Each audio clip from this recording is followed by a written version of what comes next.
News First, Newsline with Faraz Shaukat Ali.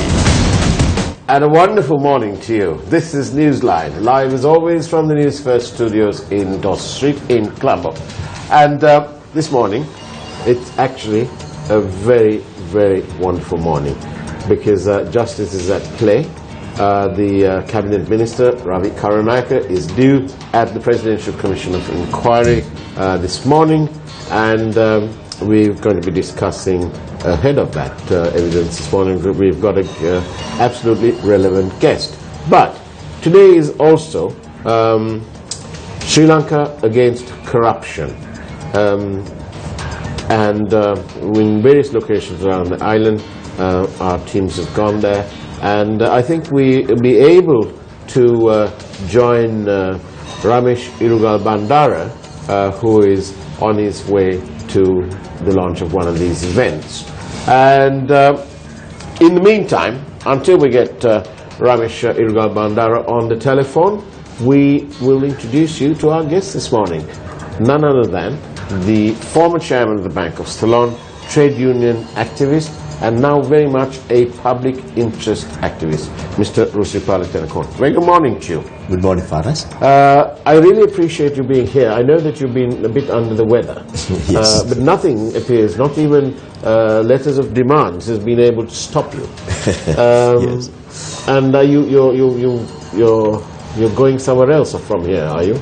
Yes, we plan to. I think we should go and observe for ourselves what is happening in the Commission of Inquiry today, because it appears to be a D-Day for the Commission of Inquiry. A person whose presence was much awaited is expected today. And I think according to the law of this country, according to the Commission law, he has to make his presence. Oh, really? Yes, he has to. Well, I thought that this was a very special commission and that it didn't really have so much bite in terms of the law, if you know what I mean. Nothing of the sort. Oh, really? You know, this is Have you been reading up? I read because I was interested to know whether people at their choice can avoid coming to give evidence to the commission if summoned. I found, Paras, this law is, you can't play with this. This is a very old law, 1948. I think, now people have mixed this up with the Special Presidential Commission law, and which is not so. I mean, this law is the Presidential Commission of Inquiry Act, which is a 1948 act, and it provides for the legal teeth or the legal framework for the witnesses to be summoned, for the witnesses to give evidence, how the evidence is effective, how it can be used subsequently for other proceedings, how criminal action also can be instituted. So therefore it is a very wide, it has a very wide spectrum, and I don't think that people and their whims and fancies can sort of decide for themselves whether we should go before the Commission of Inquiry. But Mr. Spana, Mr. Ravi Karunaker said, we are a senior cabinet minister. It is hilarious, you know. I mean, he used a term that is normally used by members of the royalty, anyway, in Britain at any rate. There is a bit of a hilarious background to this type of statements, you know. We are a cabinet minister. If he is trying to endorse that he is a cabinet minister, it is all the more reason why he should abide by the law, why he should respect the law. And if he is a cabinet minister, the basic thing that concerns at this particular moment is, this is a commission of inquiry appointed by the head of his own cabinet, the president.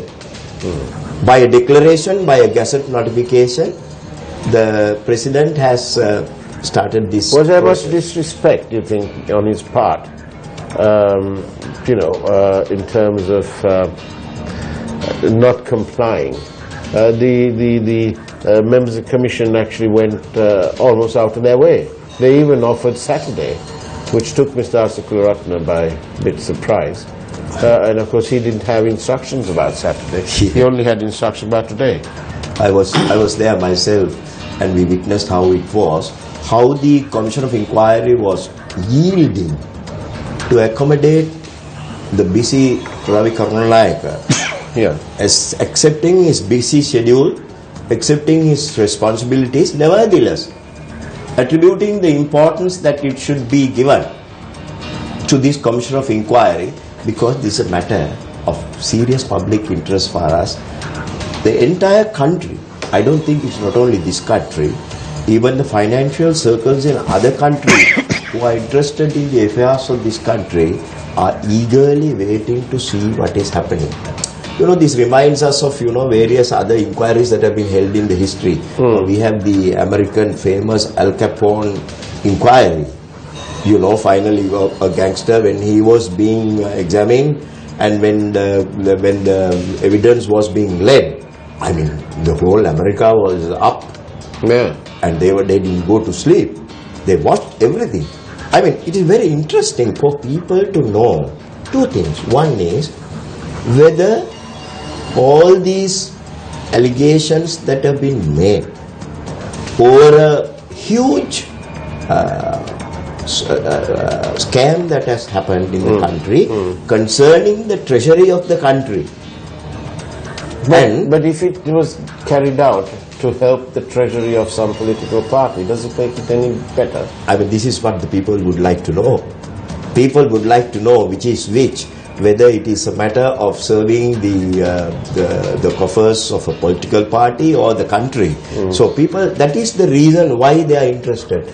The second thing is, they like to know the evidence that has been already laid before the commission in no uncertain terms. And under oath, the witnesses have declared and said, admitted, that how the money was paid, how a flat was being bought for the use of Ravi Karunanayaka's family. So people want to know all what this has been said is true and what Mr. Ravi Karunanayaka has to say. And you know, to test the people's appetite for about corruption, as you know, there's this new movement, the Sri Lanka Against Corruption, and joining us we have Shehan Ranatunga from News First. Let's ask him what's going on and let's see where he is. Very good morning to you, Shehan. Good morning, Farhad. Good morning, and where are you, Shehan? Well, I'm currently in Jaffna, Farhad. Right. With one team, we've got two teams. I'm in the team that's in Jaffna, there's another team in the south. I see. And in Jaffna, what is the people's appetite towards tolerance of corruption? Are they very anti-corruption? It's very obvious for us that the people here have many issues, and they don't seem to be able to quite express what they're going through. I think if you were to pick a part of the country where people are really struggling, this is certainly the place. There's so much history, they've been through so much. But one thing's for sure, their issues are not being resolved. And that in one voice, they all seem to agree with that. Why do you think that is, Shan? Is there a lack of commitment, or is quite a few of them have said that the public officials seem to have forgotten them. They seem to be largely ignored. And so, I mean, without a doubt, we know for the fact that the efforts that should be put into these places is not being put in. It's rather been drawn into other things, which is why we are standing so firmly against corruption. That's good. Do have a great day in Jaffna, spreading the message. And what about the symbolic vote? Is that, what do you think? Will there be... It's happening, that's right. Actually, we go from house to house, we go from shop to shop, we speak to all these people, and they all fill out these forms and they all put in that vote. And the numbers are growing. Wonderful, wonderful.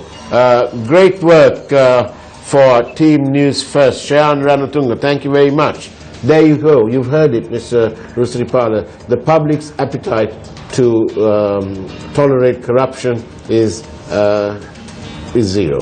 One of the most encouraging and enlightening news that we are hearing, another pioneering effort by Newsline, this channel, to find the hearts of the people, exactly what they feel about this anti-corruption movement in this country.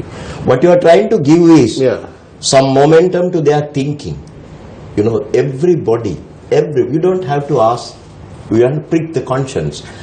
You have to only meet them and exchange views. Everybody will agree with you that there should be an anti-corruption movement which can lead to an elimination of corrupt activities. Going back to Jaffna. Now, corruption does not mean, robbing money or anything like that. I mean, it goes beyond. Take the Vidya case. There is corruption involved. Indeed. The public officials who are doing their duty apparently have used it they have usurped the rights of their positions and to accommodate the culprits and the criminals. That's corruption. That's what exactly the people want, somebody to give life to it. They are really worried. The whole country is in one voice advocating a movement, a genuine movement to eradicate corruption in this country. You've lived for so long.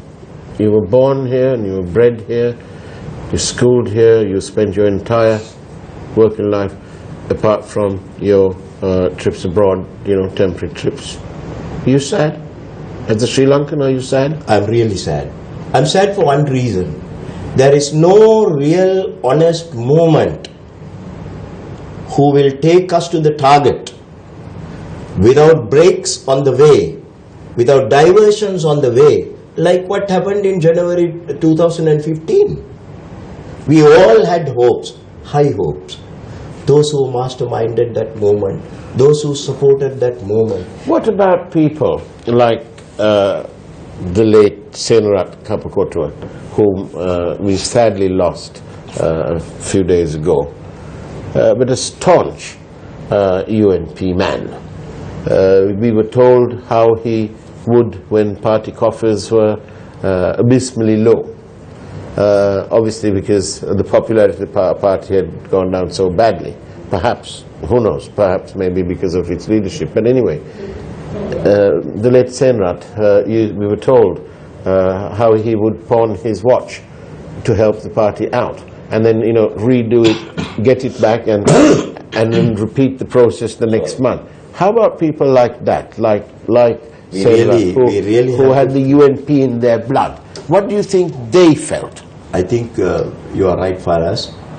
That was an exceptional case, and there were many people like Senarat Kapakotua in the UNP, who had as their vision, as their expectation, something good to be done to the country. And I have had my own associations when he was the secretary of the UNP. He had a very important role to play, an impartial person, looking at things as they were and as they should be. And then it is a pity that the UNP lost people like that. That is the crux of the matter. If you have many more like Senarat Kapakotuas, late Senarat Kapakotuas, I don't think the UNP will face the situation that they are facing today. But how easy is it for people like, or would it have been for people like Senrat and those of his mindset to bear what was happening around him? And these people were independent, liberal-minded thinkers. As much as they loved their party, they would have abhorred corruption. I think their conscience would have been speaking out how worried they were, how sad they were about the state of affairs that were prevailing. Although they did not come out in that form, in that vociferous way, knowing who late Senarat Kapakotua was. They were very timid type of gentlemen. So they would have tolerated with great difficulty, with great pressure inside, what is going on and what is happening in the UNP. The Sinhalese word is perhaps better describable. Tittai. Do you think the whole process had become very bitter for them? I don't think we need any more explanation about this far as. What we are hearing today is ministers having been offered houses by worst culprits who have played out public money. Then ministers and... Where is the criminality in that, Mr. Rusipala? Let me play devil's advocate.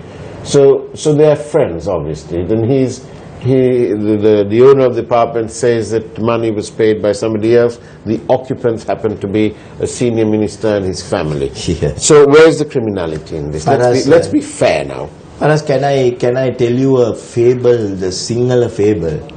A man went up to a kitul tree to drink toddy illicitly. Yeah. And then when he was caught by the landlord, the owner, he came down and said, "Why did you go up?" He said, "No, I went to Tanakola Tiyanawa balanda giya to see whether there is grass on top of the kitul gahe koe the Tanakola. Where do you get grass in the kitul tree?" Yeah, he said, "No, that is why I came down." Because there wasn't any. I mean, answers of this nature, Faraz, can be given by people who have the audacity to make any statement of that nature. Yeah. But least forgetting that the whole country is watching it. Whole country is looking at it. The entirety of the public, the populace of this country, they know what they are going to, whatever they are going to say, the truth is in their hearts. They know. Right. Now then, we need to up the process a little bit, the speed. We've got questions coming in from viewers. This one seems, let's have a look. If evidence was found to the likes of what was discovered with Ravi K from a member of the previous regime, what do you think the government would have done? Why different to Ravi K? Is it political revenge that is being orchestrated in the guise of good governance? Should not Ravi K be arrested by now? I think it's too early for us to come to a conclusion like that. The evidence is unfolding, and we should not forget that this Commission of Inquiry law under Section 24 has a provision. A criminal action can be instituted after the evidence is led and the recommendations. That's in all this business you've been reading up. Yes. Therefore, it's not a matter for us to now immediately say, okay, why should we? But I think I want to add to this question sent in, and that is this. In the matter of property with questionable ownership in Matara and in Malwana, and the name Basil Rajapaksa is like a sort of a common denominator, even though the businessman Tirukumar Nadesan bought the property and then sold it on to an architect, and nobody could explain where the money came from to build the house in the instance of the Malwana property. The government had it valued. They had it valued and estimated the cost of the building and so on. Now, will the same thing happen here? Because we have the minister's family who has benefited with 8.4 million or 1.4 million times 6 in terms of rental payments. They liked it so much, or they didn't like it, or whatever it is. In that period of time, they decided they want to buy this place. We have their chief financial officer of a company that is supposed to be theirs, because the shareholding is in a BVI company abroad, registered overseas. Nothing wrong with that, excepting that it's not so transparent. But anyway, leave that aside. So they make a deposit at a bank, they borrow against that, and they're told by one of the directors of the company, member of the minister's family, to use the money that's in the chairman's safe. Right? Now this is cash money. He's the Minister of Finance. He's complaining about the lack of taxes and collection of income tax. Yeah.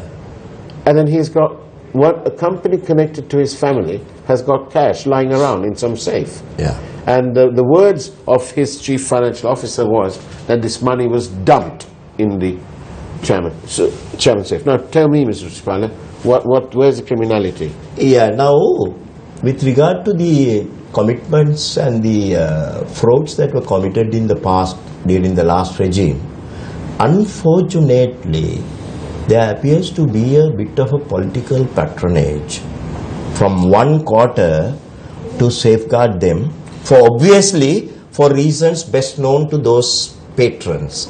Baidu Rajapaksa has been against the vote of no confidence. What kind of rubbish is that? Yeah.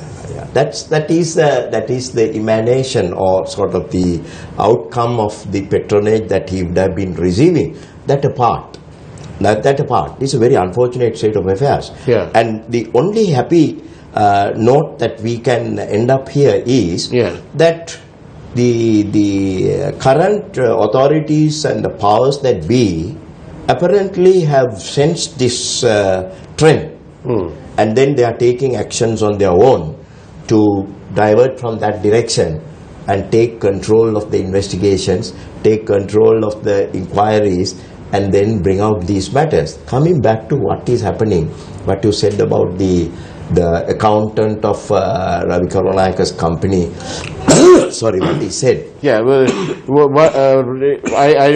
I want to put it on record that it is popularly believed that this is Ravi Karunanaka's company, right? But in fact, he was a director. That's all. Yeah, the shareholding, there is nothing to suggest that he owns any shares. Theoretically, there is some secretive or non-traceable or can be traced but non-disclosed company registered in the British Virgin Islands who are the shareholders, of the majority shareholders. Theoretically, Farah's things may be like that, but in reality, it is a family company. Right. His wife, his daughter, they are the directors of the company. Yeah. And here is a situation where some good Samaritan comes from somewhere, brings bags full of money, and dump it in a safe. Is that why they dump it in a safe to be used for what? I don't know at the point of time when the money was brought in that it was to be paid for a house to be bought by these people. I mean, there are several laws that govern this transaction. Several breaking of the law, like the Money Laundering Act, the income tax evasions, foreign exchange? Foreign exchange involvement. Is that why the Minister of Finance is trying to change the Foreign Exchange Act? My God. There are now, if you have to bring more than $10,000 into the country, you need to account for it. At the customs, you have to declare, fill up a form. Not only fill up a form, you have to give valid reasons how you are bringing it. And okay, say you brought it, where do you encash it? This was in local currency according to the witness. Yeah. This was in 5,000 rupee notes. Yeah. So that means it has been. There has been no suggestion that this money was foreign currency or that it had come from outside. Because the only connection one can sort of infer this about the source of the money is that the chairman of that company, one Lakshmi Kantan, was living in London. Yeah. Yes, a British citizen. That is where the public have concluded that this money would have come from overseas. Yeah. You know, I mean, if it is not so, it makes worse. From which bank did they draw this money? What about, would it be wrong if this money was drawn from underneath the mattress of somebody? Far as it is, there are certain things, the credibility limits are there, no? You can't study to incredulity. There are limits of credibility. You can say anything and something, but that doesn't mean that people will believe, or a commission, and a learned commission, respected commission, will accept this type of thing. They also have their own opinions to form. They also have their conscience to see what is happening in the country. They are, of course, they are also citizens of this country. They know what is going on. They know what should go on. They know what should be the reality from the abstract. we keep getting messages. Judging by what is happening in the Parliament government, I won't be surprised if RK has something under his sleeve to wriggle out, as all know what he is. Somebody called Gunaratna sending me a message.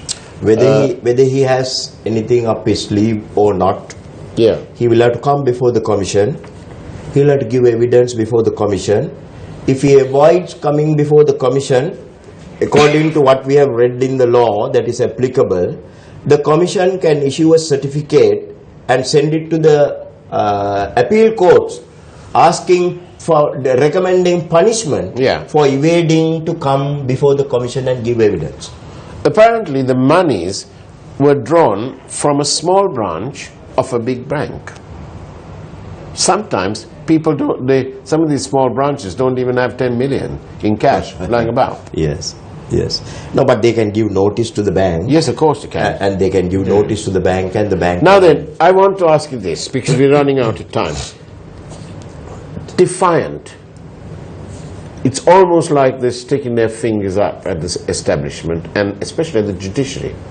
No respect. I'm talking about Arjun Aloysius refusing to disclose his password. He's handed in his phone and not told them the password. When he's asked the password, he says, I'm not giving it to you. You know, spoiled little chap that he can turn out to be, but doesn't seem to want to play ball. You know, if you're not guilty of anything, why don't you help people conduct an inquiry? Then we are told, the AG's disclosed, that there was an attempt to tamper with his Apple account using a telephone that is known to be his wife's telephone with a Singaporean SIM or Singaporean number. Now then, all this, isn't it all time wasting? Paras, none of these disclosures surprise me. This is a big fraud, and the people who are involved in the fraud are trying their best, hell-bound, to see that the matter does not come out. But these people seem to enjoy patronage at the highest levels. You saw that, and the whole of Sri Lanka saw it, the way no less a person than the 40 years experienced, longest serving member of parliament, now the 4 times Prime Minister of Sri Lanka, we all saw how he was providing a cloak of respectability to Arjuna Mahendran, although President Sirisena didn't want to give him a new contract. Now he took him all over the world, or to all sorts of meetings. He was in the treasury, like a poor little lamb, you know. Nobody would admit that he was there, but he was there. There was Kirti Tennakoon produced a document showing the signature of AM. Now, with all that, who's responsible? This is the aspect that the country is worried for us, and this is the aspect that is more important than what Arjun Aloysius is doing right now.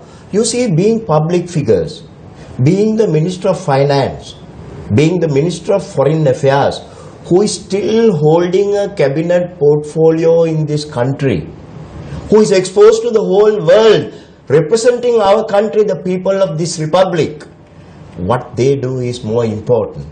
And their behavior, their upkeep, and their ethics that they follow is much more important to us as people in this country. Do you think they have a conscience? People who want to be defiant in the face of compelling evidence? We expect 2 things. If they do have a conscience, play the conscience, right? If they don't have, send them out.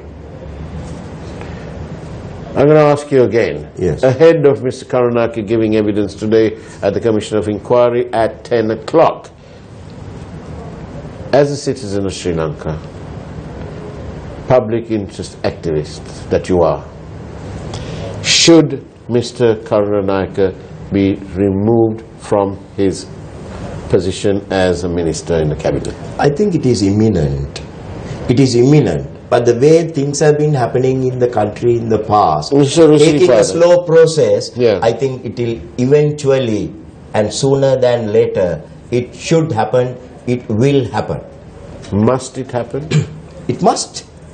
It must, by all means. You mean, you know, in this game of politics, a very minor incident. In a word, in 3 words, must Ravi K go? He should. Best is for him to resign immediately, his portfolio, and if that doesn't happen, the authorities must send him out. You mean, by that you mean the President of Sri Lanka? He's the head of the government. Yeah. He can call the parties of the Yahapalana groups. And what about the leader of the United National Party? Shouldn't he ask, shouldn't this General Secretary of the United National Party, Kabir Hashim, instead of saying that he's going to be supporting RK, there's no evidence and all that business, shouldn't he be suggesting that Ravi K should step aside from his membership? Faraz, I don't know. Until the matters are all resolved. I am sorry to see whether you have forgotten the role that Kabir Hashim himself has played in this thing. That's right. He was a party. He was a party.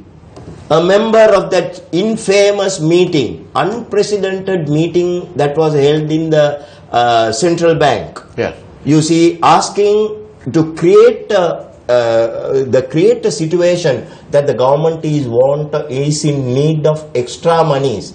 He was a member of that group.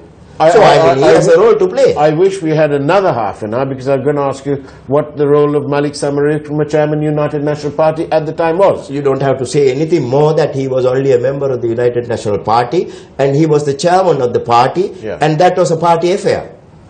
So this whole scandal, Bondgate, was planned, designed and implemented by the Grand Old Party. I think the UNP should have a special seminar session in their party, openly debate this issue, and those people with any conscience, especially the young generation people in the UNP, should address this issue and call it a big seminar and take a decision. Last and final question. Should Ranil Wickremesinghe step down as leader of the United National Party?